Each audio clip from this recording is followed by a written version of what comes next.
we are in favour of ensuring that the life of the mother is saved, and in particular the legislating, which I did before, by the way, but excluding suicide. And we have an issue with the suicide issue as a political party. And the big issue that our party have with that, or the significant issue we have with that, is whether the legislating for suicide opens the door to abortion on demand. And that is the key issue for us. And government has said that, the Taoiseach has said in particular, that he's not in favour of abortion on demand, and he believes he can construct legislation to prevent such a scenario from unfolding.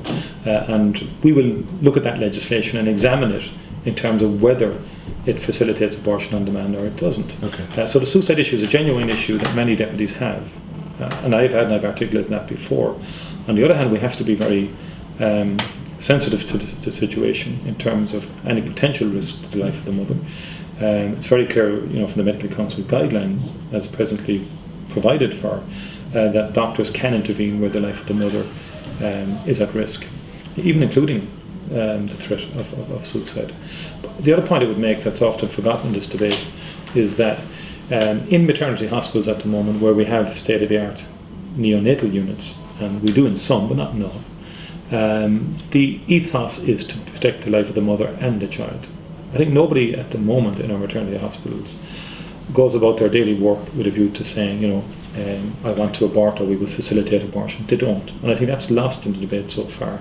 And from my perspective and my experience, it really is that the ethos that informs practice in our hospitals is to protect the life of the mother and the life of the unborn.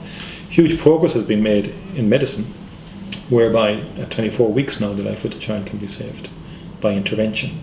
So I think the emphasis in terms of somebody with mental health issues really should be how best do we protect someone in a very vulnerable situation. And I think that will be the basis upon which the vast majority of cases will be dealt with in practical daily terms.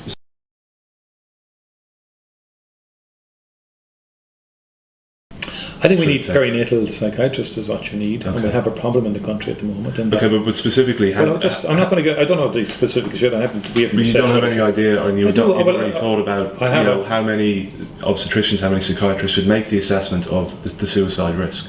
I have thought. I was just about to say, I think perinatal psychiatry is the best discipline, and at the moment we've only 3 in the country.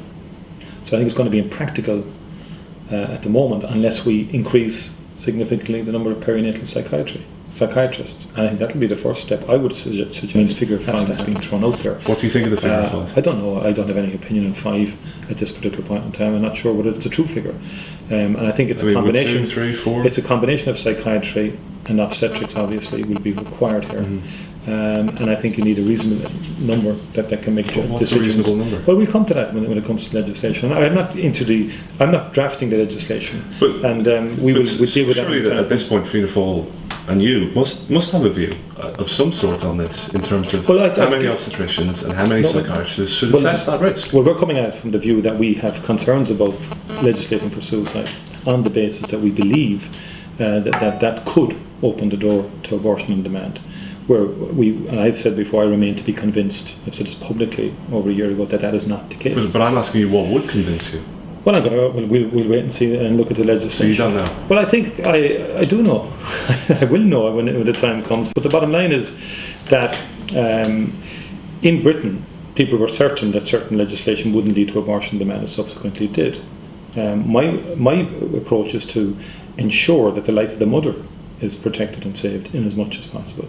And insofar as that is possible, both in terms of the physical life of the mother and the physical threat to the life of the mother, and the mental threat if suicide is an issue. And that's actually a better way to approach it than getting into the detail of how many doctors are required.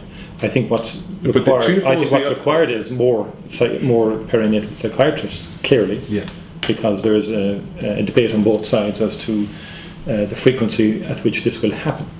And I think certainly we haven't as a party discussed numbers in terms of that, because the approach actually in terms of TDs is there is a growing concern, an ongoing and growing concern about the issue.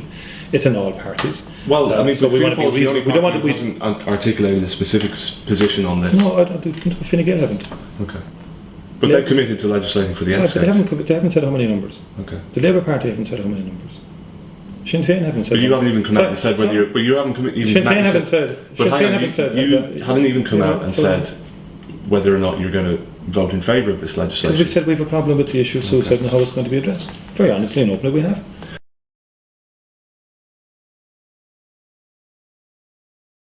But again, I would have difficulties with in terms of compatibility with life. Where does one draw the line? Is a fundamental issue there.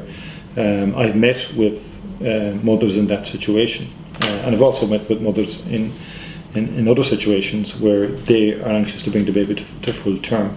It's an issue that I will give more thought to. As of now, I'm not in favour of broadening the basis upon which termination of pregnancy can occur. So rape or incest? Rape is a particularly difficult one. We do have options today that we didn't have before in terms of the morning after pill and so forth. That said, I mean, I've met with people who have, who